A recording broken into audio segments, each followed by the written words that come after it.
There was a time when all farming was like this. It was in the days before the tractors took over, and going to work on a farm in the morning meant putting harness on a horse and not diesel in a tank. After the war, of course, the tractors did take over. Farms became more efficient and more mechanised, and the horses started to die out. But not completely, because there were enough enthusiasts who preferred to plough, to sow, to reap and to mow using cart horses. We are on Roger and Cheryl Clark's farm in Suffolk. They're tenants on 120 acres, which they work with their Suffolk punchers and their Percheron horses. We are going to spend a year with them, but not just for old time's sake. For those who want to learn about working horses on the land, there's going to be much to see.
The farming year starts in the autumn.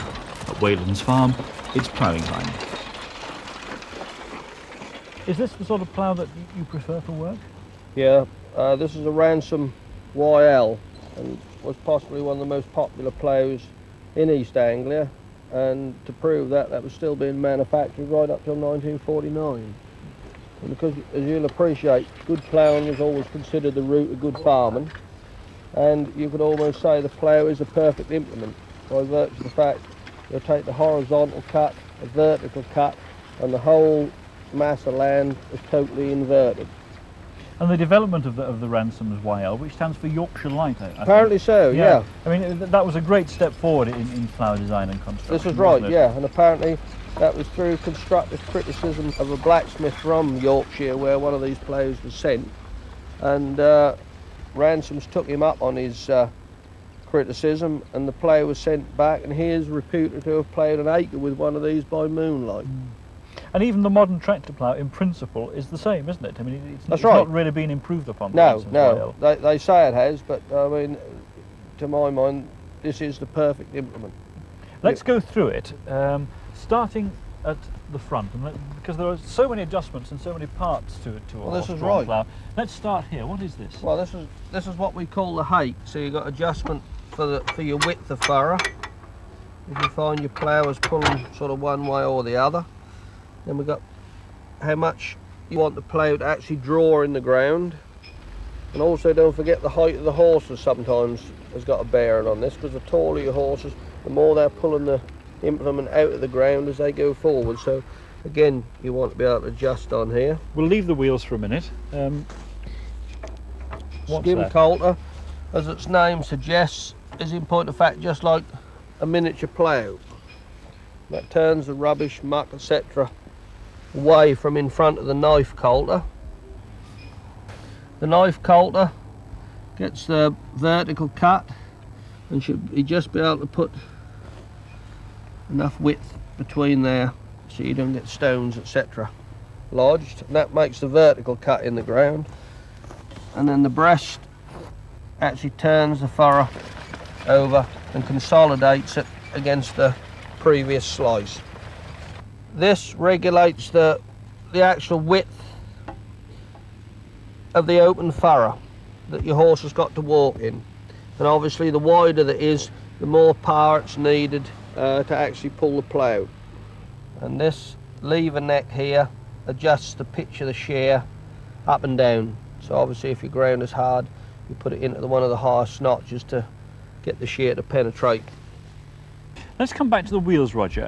A lot of older, more experienced horsemen would say you don't need wheels to plough, and in fact you don't always plough with wheels, do you? No, especially in wet, sticky conditions where wheels tend to clog.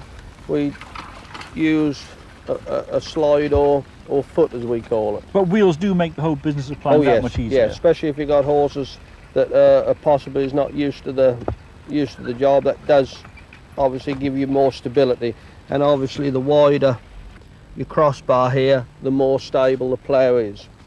Which wheel is this?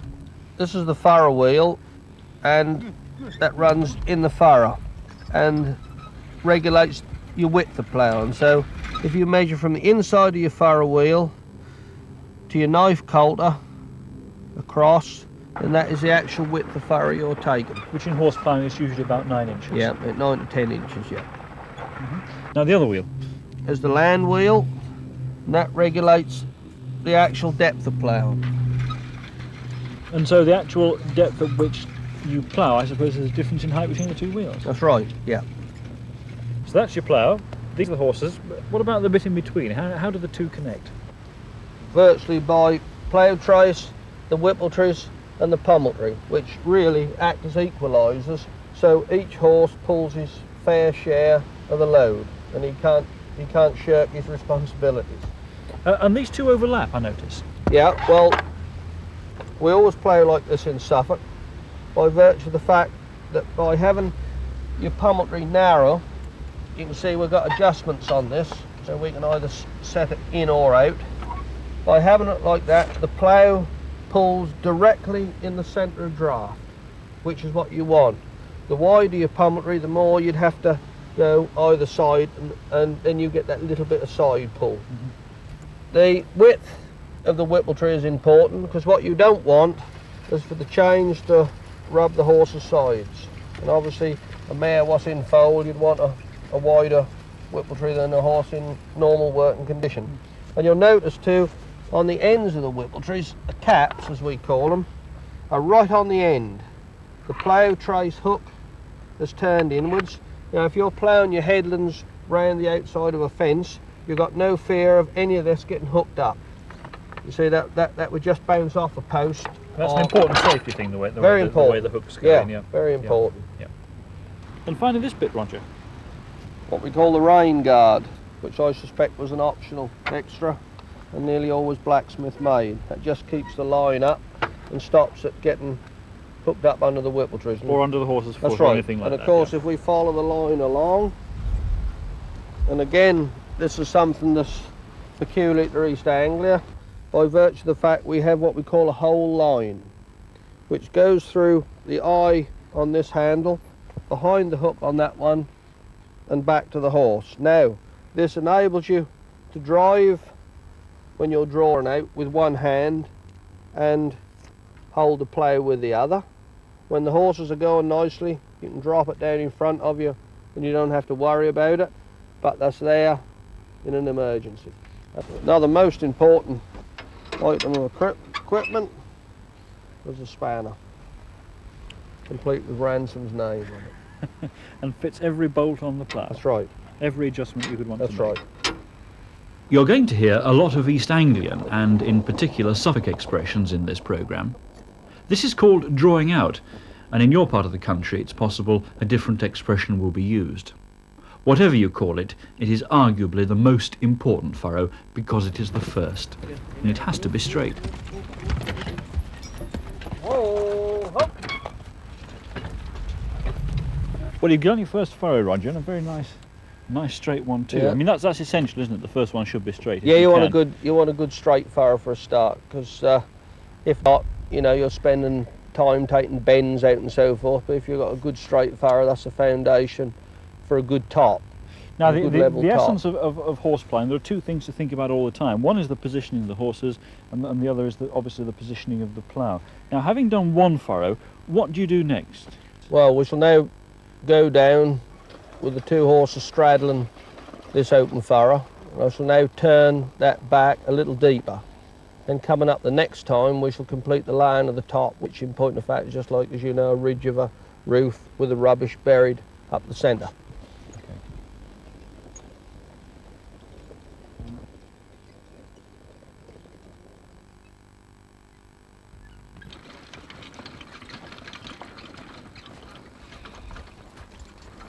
It may look easy, but it is not. You need good, steady horses, well schooled, to be able to plough as easily as this. Although Roger has the cord in his hand to guide the horses if necessary, this experienced pair need hardly any driving. It's now beginning to look like a ridge down the middle, isn't it? Yeah, that's coming too, because the next 2 rounds will be the one where that'll look better and start taking some shape. But you can see, you can appreciate with turf like this, although this isn't old turf, it's only a 1 year layer, you'll still have that matched together, and if you're not careful the whole lot will fall back in. So you want just enough depth to hold you, but you don't want too much depth that we're going to end up with what we call a high head. We want a nice level, end up with a nice level top. You are ploughing quite shallow, aren't you? Quite shallow, yeah. Fleet of the better, really, for for your first furrows. That's only about 1.5 inches at the most. Yeah. But when we come in next time now, I shall lift my wheels and we'll come in deeper, and the whole lot will come in hopefully a bit better. Perhaps we should explain why you do this anyway, because of course with modern tractor ploughing, you don't have to lay your top, do you? No, not with reversible plough. Set into it and do it, but yeah. Of course the horse plough can only go one way. Well, this is right, and these are all ploughed out on 18-yard stretches, so we literally lay a top, gather 18 rounds in a clockwise direction, and then do the same with another one, and then we've got 2 equal parcels of land which we then split out in an anti-clockwise direction, so we end up with one 10-inch strip all the way down the field to take off in one go. And this is why, as you can appreciate, that's important to start off with a straight furrow. And all horse ploughing must start with this process? This is right, yeah.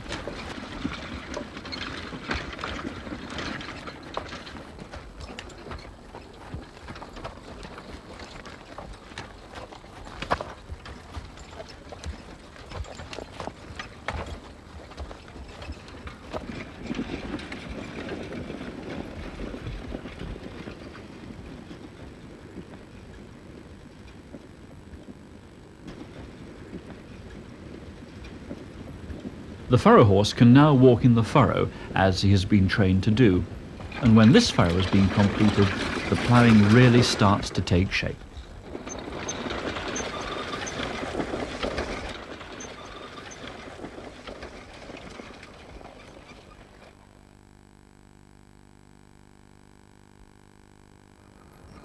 And with a pair of good horses, good land, and on a sunny afternoon, there can be no better way to spend the time than ploughing the land.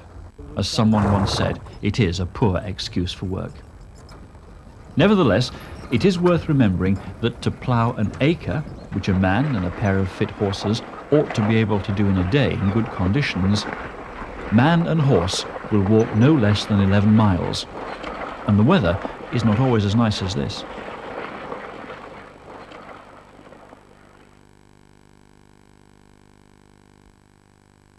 Eventually, the stretches of ploughed land, as they are called in Suffolk, grow ever closer, and the process of bringing them together to complete the ploughing of the land is called shutting up.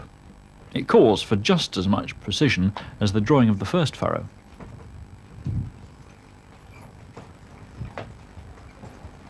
To arrive at this point, the land has been ploughed clockwise round the initial drawing out of the land, and this is called gathering.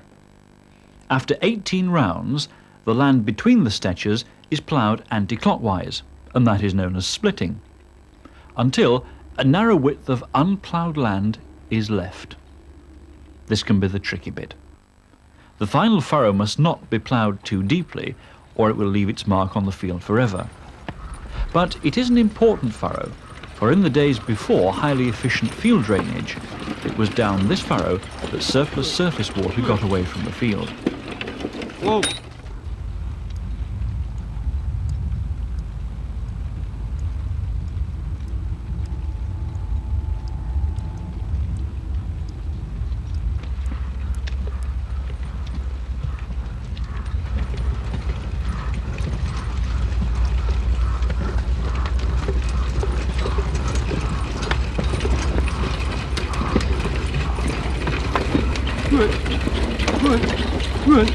Run!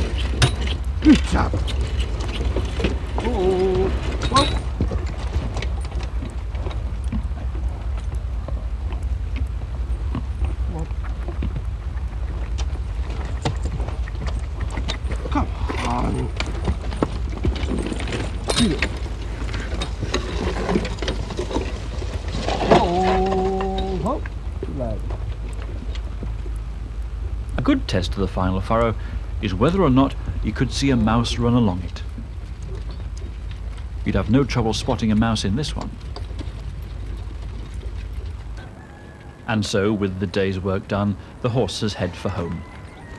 The Suffolk poet Robert Bloomfield wrote nearly 200 years ago, "Unassisted through each toilsome day, with smiling brow the ploughman cleaves his way, draws his fresh parallels, and, widening still, treads slow the heavy dale, or climbs the hill." Such ancient scenes are still very much alive here at Wayland's Farm.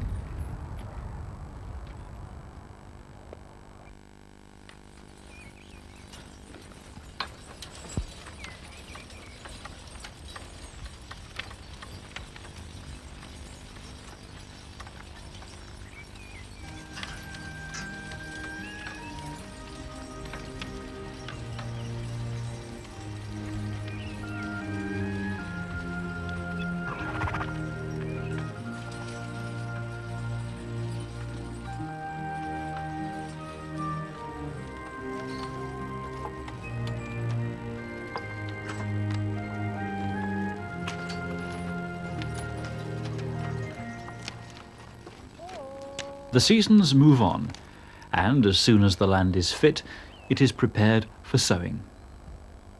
This is a warm early spring day, and, as was often said, a peck of dust in March is worth a king's ransom. It meant that the land was dry enough to be worked on, as it is here, and the farmer could get ahead with his spring work. Toothed harrows glide across the land the plough left behind, and complete the work of the winter frosts by breaking clods into a fine tilth or mould in which the seeds will nestle and eventually grow.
A fresh team of horses will drill the field that the Suffolk Punch has harrowed.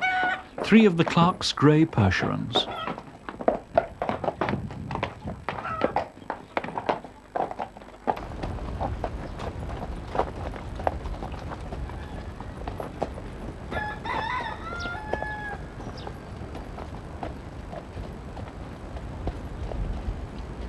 Well, Roger, it's a perfect day for spring drilling.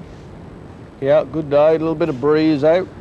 Be a good working day for the horses. And the ground is ready for it. Yeah. And it's spring barley. Spring barley, yeah. Now we're going to use a Smythe drill, which is a famous and venerable East Anglian model of horse-drawn equipment. But first of all, you're going to use 3 horses. Why is that? I always think 3 are better on a drill because you can keep going. You know my philosophy. I'd rather slightly over-horse something than under-horse it, and that's, you know, it's still fairly hard work because don't forget you're pulling it through a seed bed which is soft, so obviously, you know, you want the power so you can keep going. Now, harnessing 3 horses is obviously more complicated than just 2, and you have to make sure that each horse is doing its fair share of the work. That's right. They've really got to work as a team, haven't they? Right, yeah. How do you achieve that? With what we call stillions, which are equalising whippletrees, which enable each horse to do his fair share. It's a set of levers, really, That's isn't right, it? the system that of levers, equalises yeah. all the pull. Yeah. The Smythe drill is cup-fed, engaged by a simple clutch, and the seed is dropped down spouts to coulters which cut a groove in the soil into which the seed drops. The Smythe drill is a versatile machine, considering it has its origins in the last century, and will sow everything from the mighty bean seed down to the tiniest clover.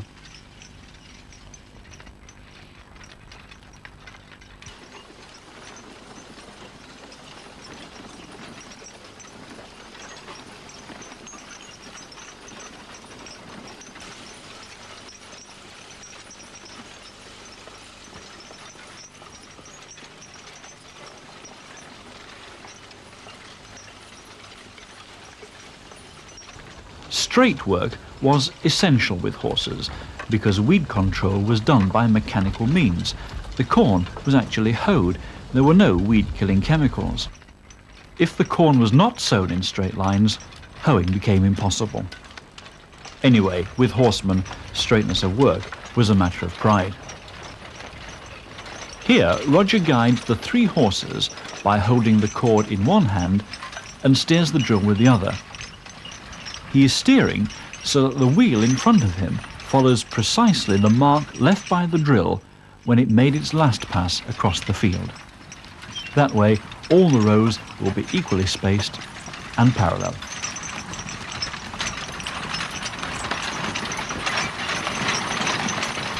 When he reaches the headland, the drill has to be turned. A check chain is unhooked, which allows the drill to spin on the spot.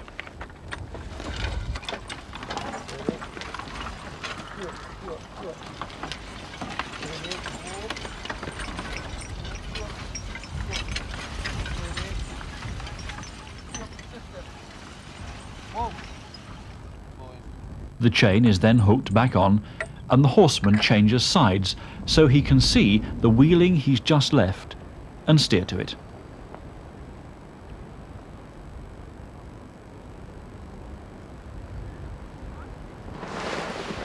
More seed goes into the drill to complete the field, and already the horses are waiting on the headland to harrow the seed in.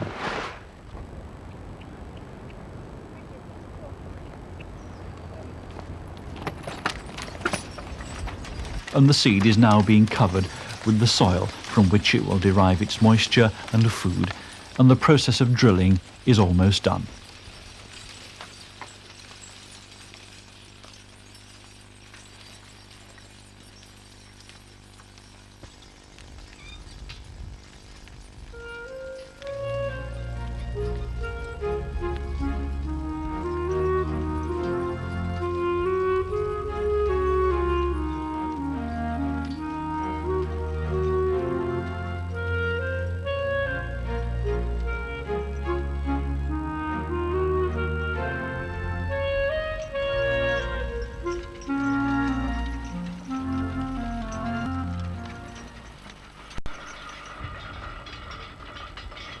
The final touch is the rolling, and then the spring corn is planted.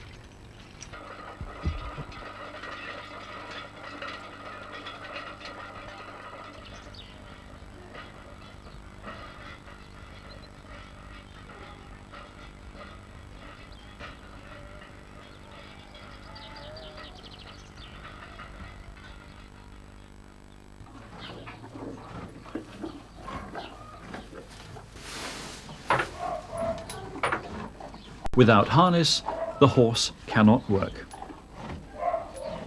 The pull comes from the collar, and it was a superstition amongst horsemen that it was the first item of harness which should be put on the horse. To put anything other than the collar on first was considered bad luck. It is put on upside down and then twisted. Otherwise, the narrow peak would be too small to get over the horse's broad brow. Hang it up, you dogs!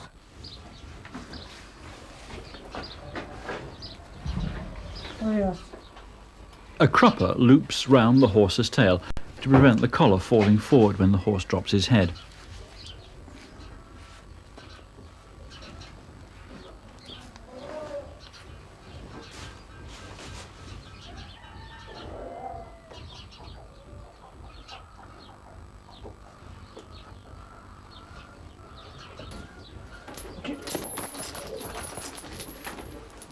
Then the chains, which hang from the hames, and which will connect horse and implement together.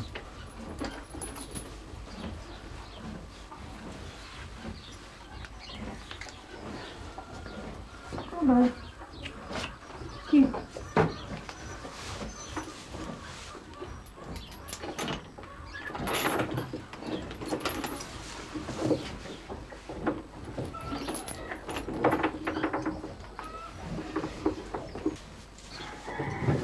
Finally, the bridle, or the dutfin, as they say in Suffolk.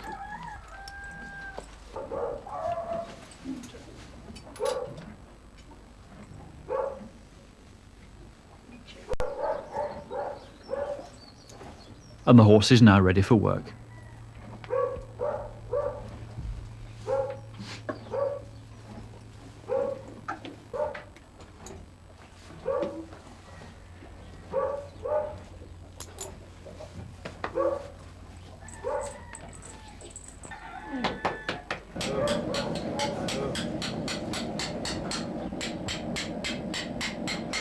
The Clark's farm is always busy. Roger is a respected farrier, and customers come from far and wide, bringing heavy horses for the benefit of his shoeing expertise.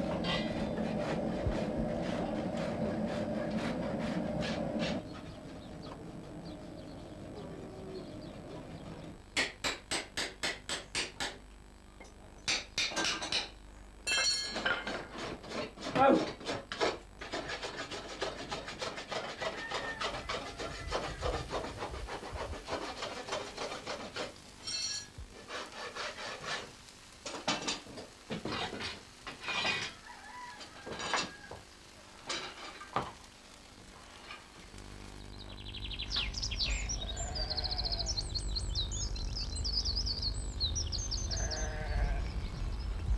It's now early April, potato planting time.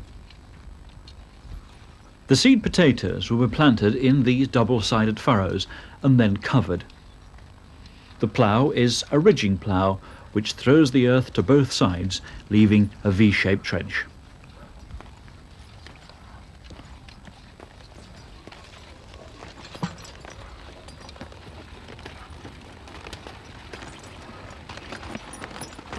Whoa. Cup, cup, cup.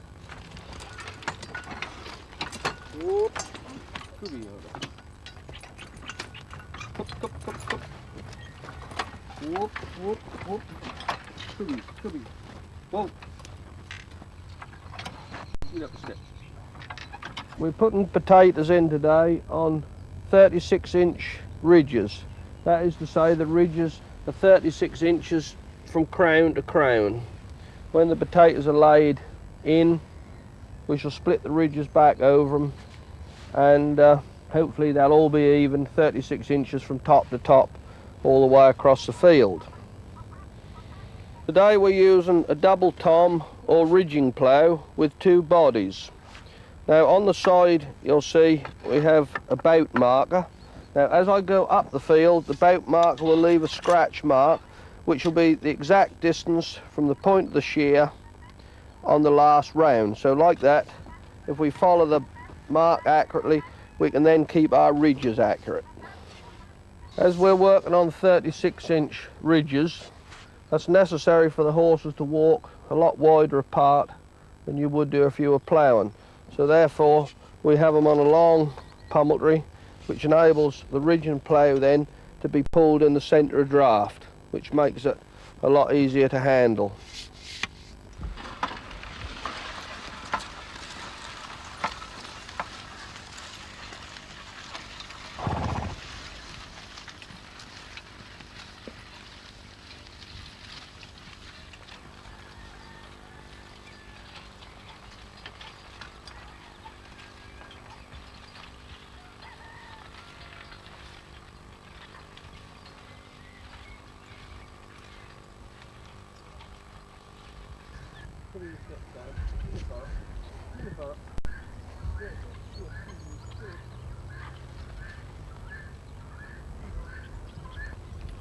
It is when the seed has to be covered that the true versatility of the horse is put to the test. So that the newly planted seed is not trampled, One horse must walk on the ridge, while the other walks in the newly turned furrow. It is asking a lot of a horse to walk on the top when he's been taught always to walk in the furrow. But in the hands of a good horseman, a good horse will do it.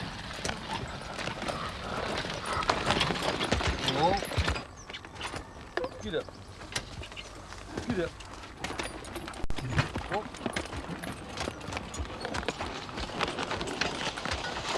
Get up.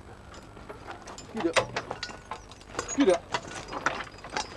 Whoa, whoa. Get up a step. Get up a step. Whoa. Good lad. Good boys. Get on top of the ridge yard. Come out on top. Good boy.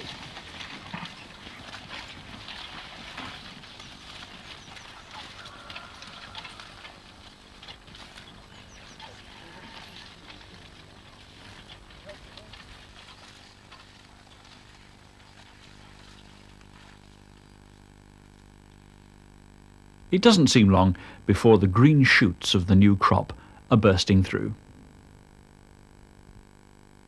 One of the most evocative sights of the traditional farming year, the haystack. It's the way all hay was stored before baling became more widespread. The seasons are moving on now. We've planted the corn, we've planted the potatoes, and it is time we got something in return. It's early June, and on the Clark's farm, it's haymaking time.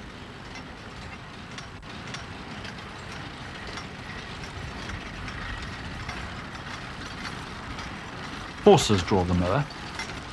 It's a finger mower, and on a hot, sultry day, it can be hard, sweaty work for a pair of horses. The cutting starts on the outside of the field and moves inwards, and if there are two teams mowing, one simply follows the other round the field.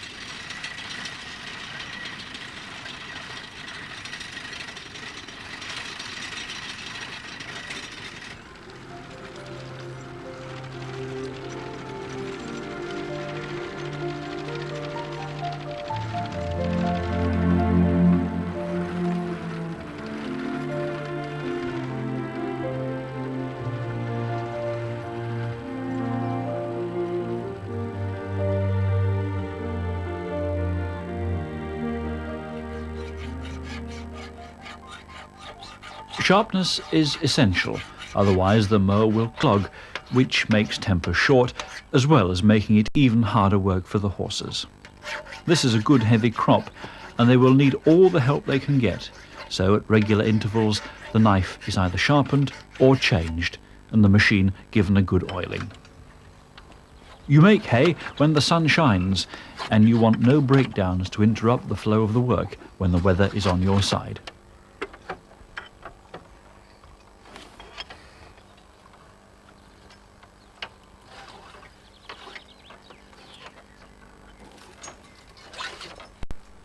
The efficiency of a mowing machine really depends on a good sharp knife, and of course the main thing is to keep every moving part well oiled.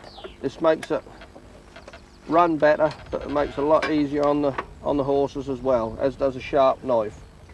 If the knife is blunt, the machine snags and drags. It makes hard work for the horses, plus the fact that it doesn't cut the crops well.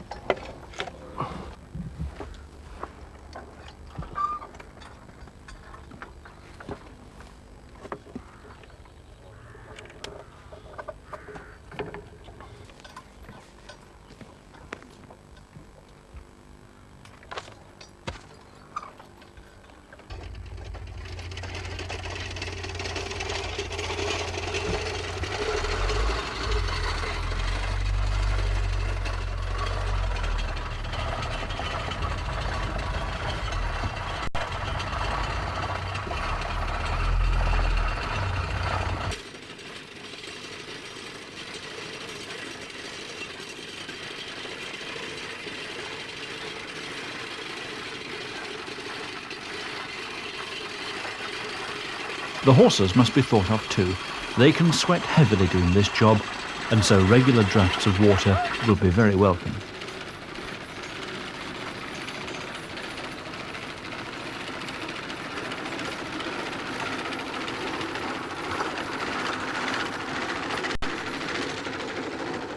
On a hot, sultry day like this, water is really more important to horses at work than food.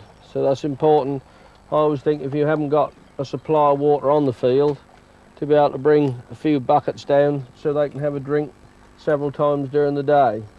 And you'll see all our bridles are made so the bits can be taken out, and so the horses can either have a drink or, like us at lunchtime, have something to eat but still remain comparatively safely harnessed.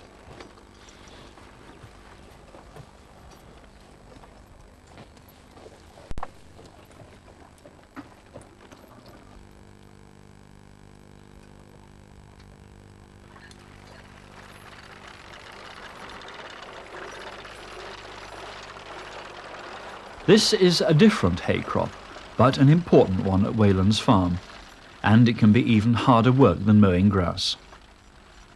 This is a bumper crop of lucerne, which, when made into hay, makes a highly nutritious feed, much enjoyed by all stock through the winter.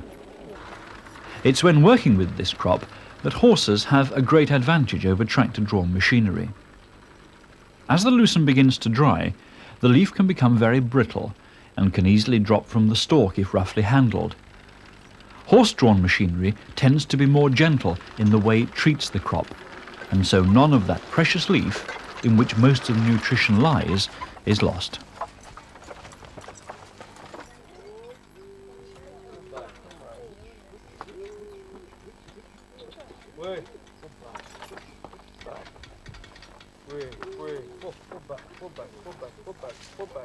Pull back a step. Back a step. Good.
After mowing, the hay is allowed to wilt and dry. It is important that it does not dry too quickly. A long, slow curing is best if the weather will allow it. When it needs to be turned over so the underside of the swathe can dry, a horse-drawn swath turner or side delivery rake is used. It very gently picks the lucerne with its fingers and turns it to one side, so that what was underneath is now on top.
Whoa.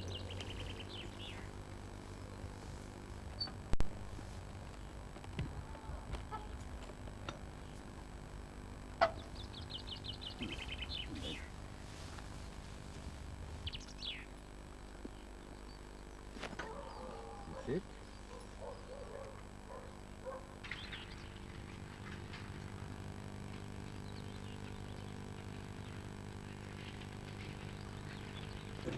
The versatile swath turner can be altered by adding extra tines, and then the field can be rowed up, 2 rows being made into 1, making it much easier work when it comes to building the cocks. The cocks are small haystacks, if you like, in which the hay is finally made.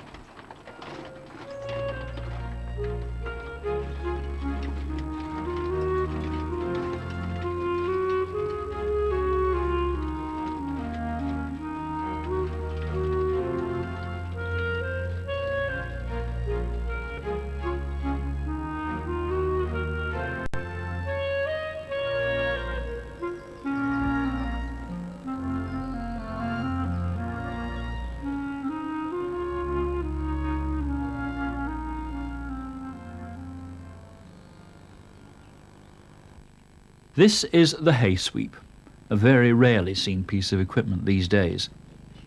It has the capacity for making much easier work of moving a field of hay to the stack. The other way is to fork it onto carts and haul it that way. The sweep saves much of that work.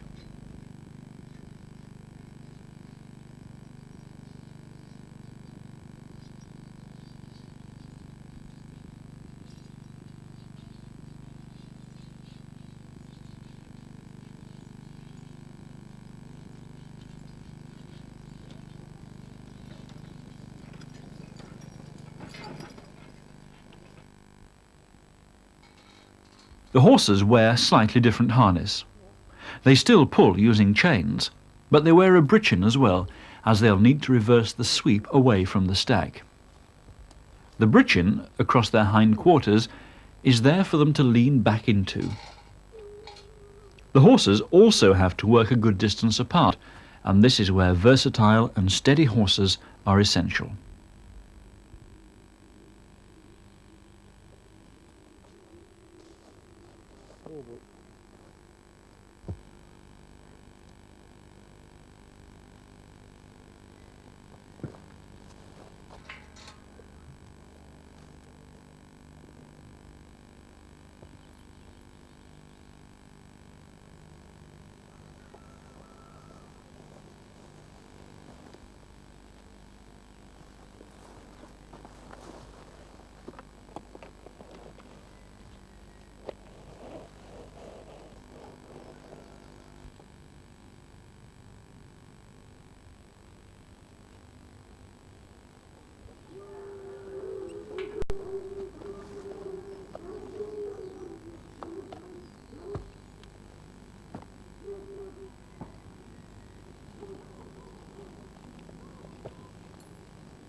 Once harnessed and hooked on, it's then simply a matter of steering for the cocks of hay and picking them up as you go.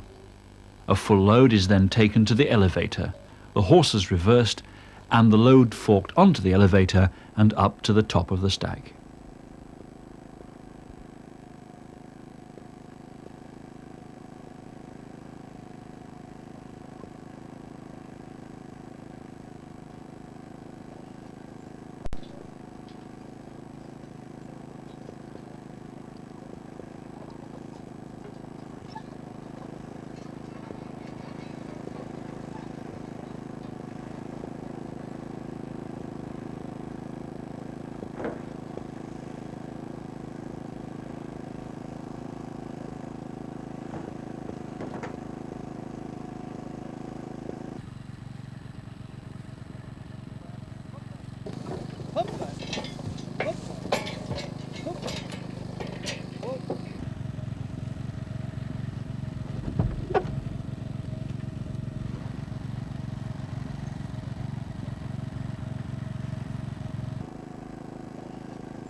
When haymaking is done, there's then a lull in the traditional farming year.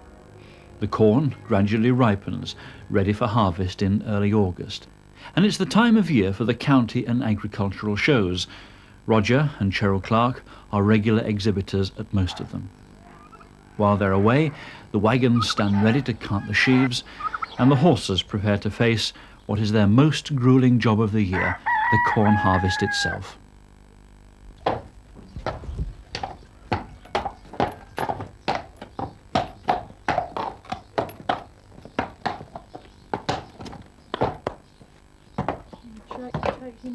Yeah, come on, boy. Your turn. Come on.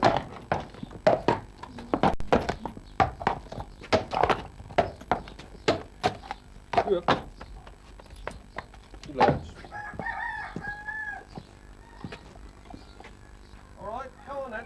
Come on, man.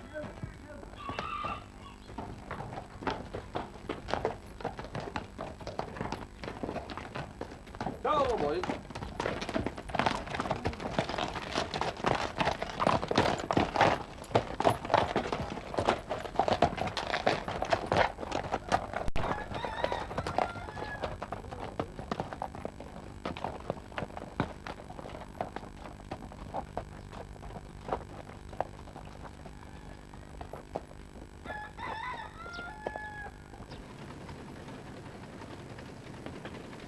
Cutting corn with a binder with horses was often considered one of the hardest jobs horses had to do, by virtue of the fact that often the whole weight of the machine was bearing down on the tops of the horses' collars, thus giving them sore withers and so forth.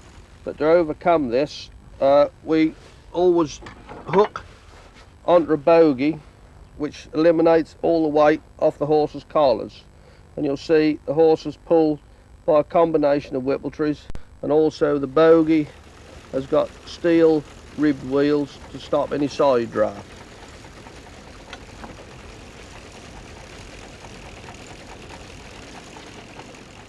Before we can actually start to cut, the elevator canvases have to be tensioned, the top and the bottom one.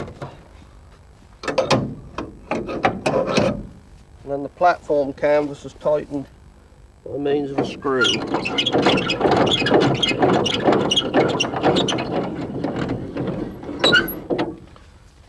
Just the right tension without being stretched too much. Not for a minute now.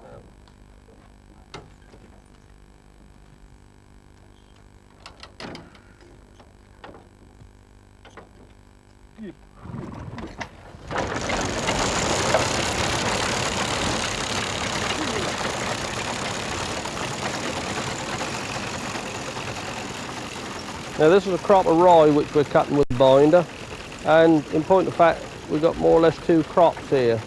By way that we got the rye, which will be either used for rye wheat or bread, but more important from our point of view is the straw, which has been cut slightly in the green state, which will be thrashed out later on in the season, be either used as straw for thatching, or some of the best may even go up to Walsall or the other harness making centres to be used for stuffing horse collars.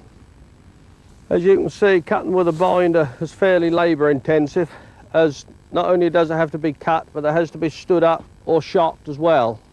And this allows the corn and the straw to mature before that's carted and put in the stack.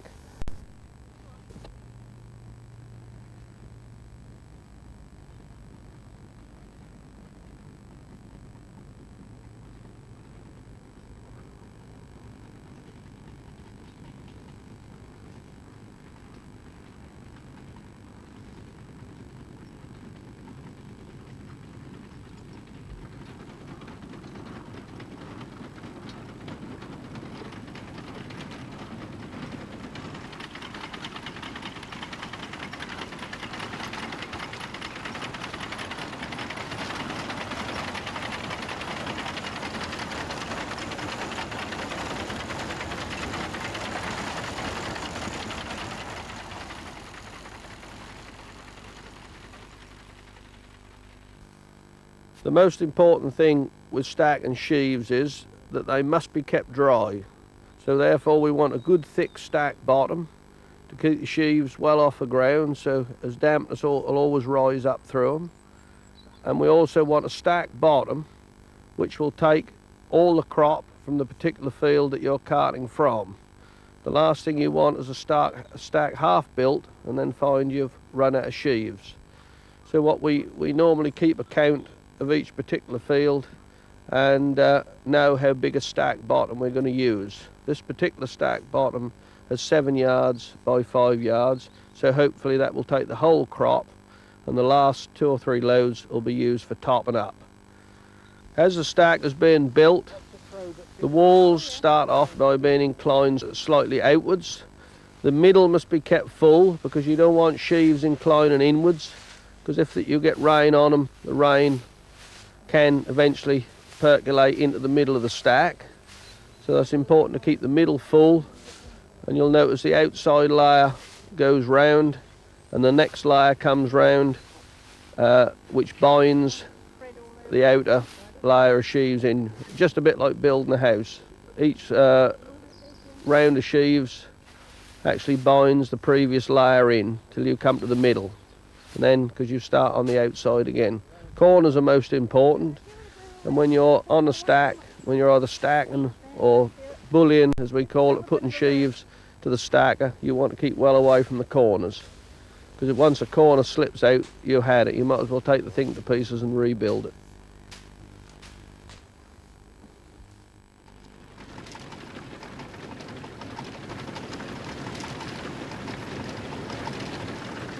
Horses are just like any other athlete. They need to be in hard, fit condition. When I say hard, the shoulders want to be hard, because there's nothing worse in hot weather when they sweat and the harness rubs, so they want to be in good, hard condition to enable them to keep going on a job like this and keep up a good, steady pace. Because with a binder, like any other machine that wants to go at a steady pace, and really, if they go on a good walking pace, about 3.5 to 4 miles an hour, you can keep going and get a fair bit done.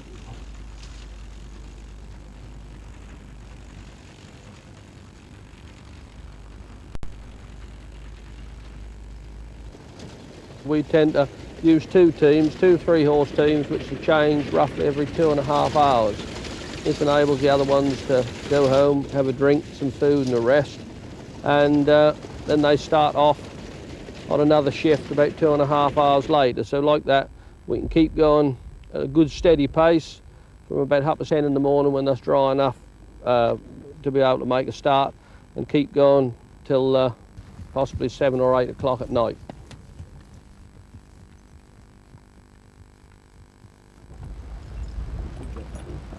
The sheaves of corn stand in the stooks in the field to ripen.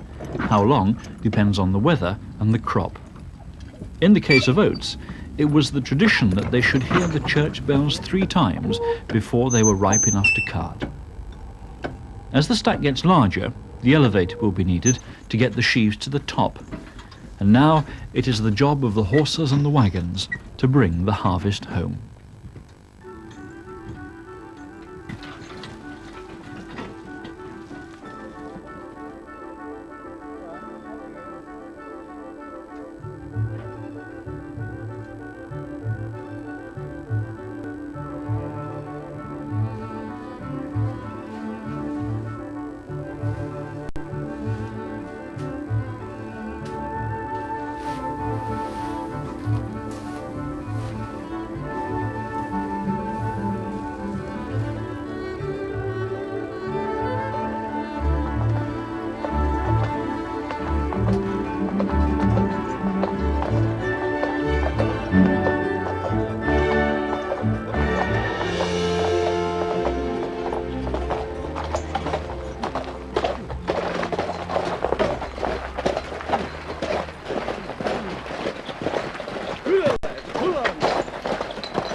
You build your stacks according to where you want your straw.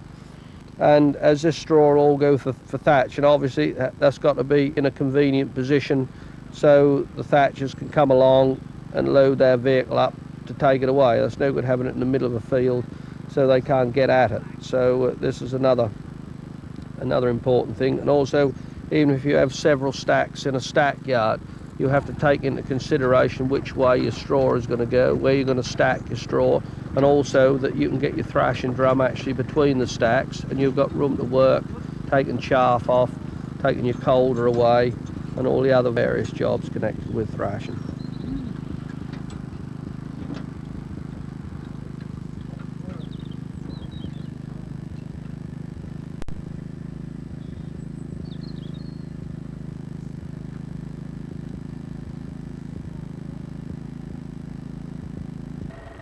The building of the stack is one of those jobs on the traditional farm which looks deceptively easy, but it calls for a good eye and a great deal of skill and experience. And, as in all such jobs, the best bit is when it is over and the final sheaf hits the elevator and is taken to the top of the stack. There is then a huge sigh of relief, and the farmer can honestly say that all is safely gathered in.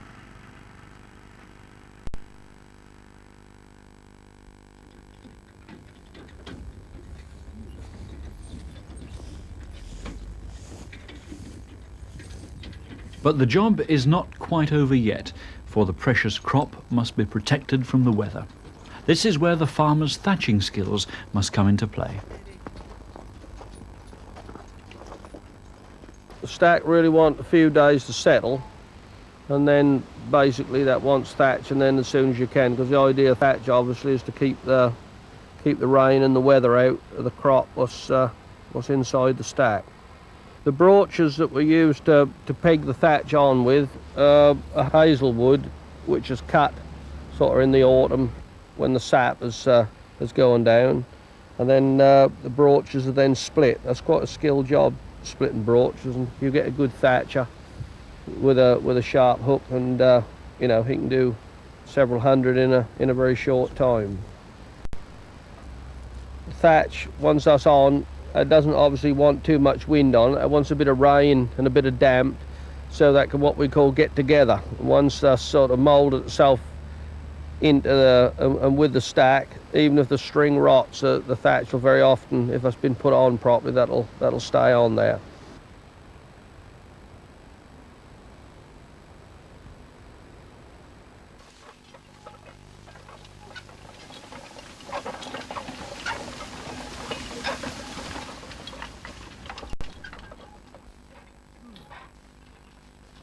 Only one of our crops yet to harvest, and then the farming year is really done. The potatoes which we planted way back in the spring. The horse-drawn spinner moves along the baulks and flings the potatoes aside. If it is too wet for that machine, the potatoes can be ploughed out. Either way, there is only one way to finally lift them, and that is to pick them up yourself.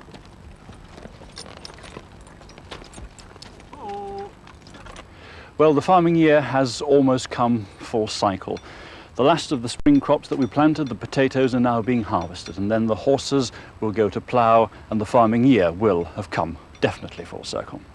We've been very lucky to have shared this year on Roger and Cheryl Clark's farm. We've had a fascinating glimpse of not only what they do, but of farming as it used to be.